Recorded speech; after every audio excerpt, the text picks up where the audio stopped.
On to the next team that should probably follow the Brooklyn Nets lead here.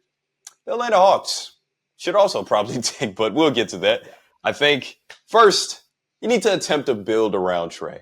Instead of actually trying to tank properly, let's actually try to put some guys around this guy because I don't think Trae Young gets enough love to actually being one of these leading point guards in this generation. He Where led his team to the Eastern Conference Finals a few years ago. it's not like they were super talented. John Collins Not was the bad number for a 2 option. 6-foot point guard, or probably he's not 6 foot. No, I'm 6 foot even. I've stood beside Trae Young. I can probably say that he's like a little underneath my chin there, like very much so. He's pretty short. Taller than Trae Young. That's crazy.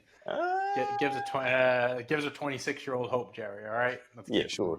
But yeah, it's definitely we saw what they tried to do by bringing DeJounte Murray into there, and it gave me very much Portland Trailblazers, Dame and CJ vibes, but just not. It's good for what it is, but doesn't get you. That doesn't take you to the end goal of a championship. No. Secondly, don't be afraid to pull the trigger on a trade.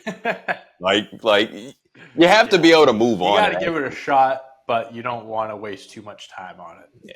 Like Trae Young, I gave him all his flowers. I really do think he is one of this generation's, probably point guide to some degree, except he can also pour in 25 plus points per game. Like he's very good at what he does. And I think that he is going to be a top 5 to top 10 point guard at some point in this decade. He could be next season for all we know. So Trae Young's very talented, but maybe as the Hawks, you just know that you can't bring any marquee names to your organization without actually trading or moving on from Trae Young to get an abundance of picks.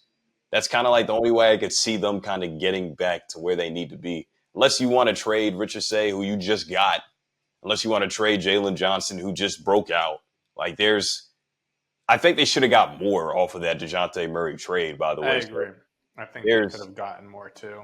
There's not a lot of talent for Trae to work with out there in Atlanta.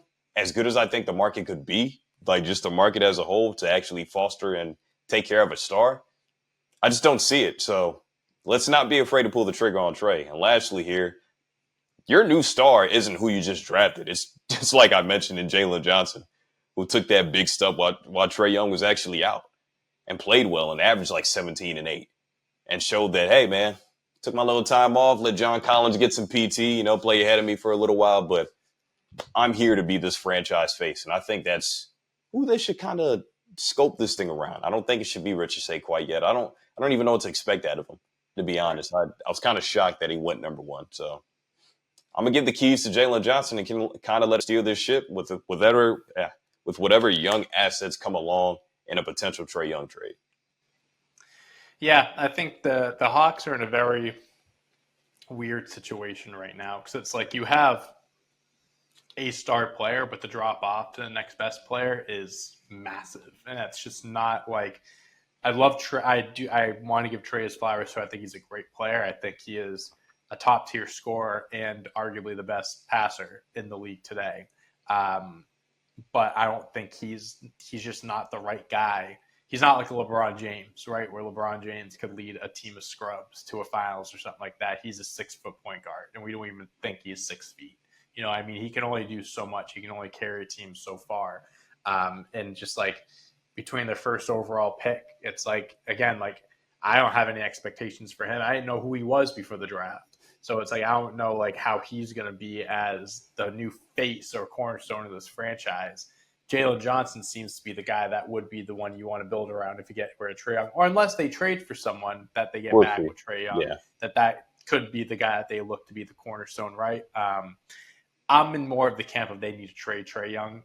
I do agree that they should give it a shot, but I don't think if after 10, 20 games you see that this isn't going to work, I think you pull the trigger sooner rather than later. So, well, that's another team that's going to be interesting to watch next year because if he becomes available, there's going to be a handful of teams that can go after him that would want him. So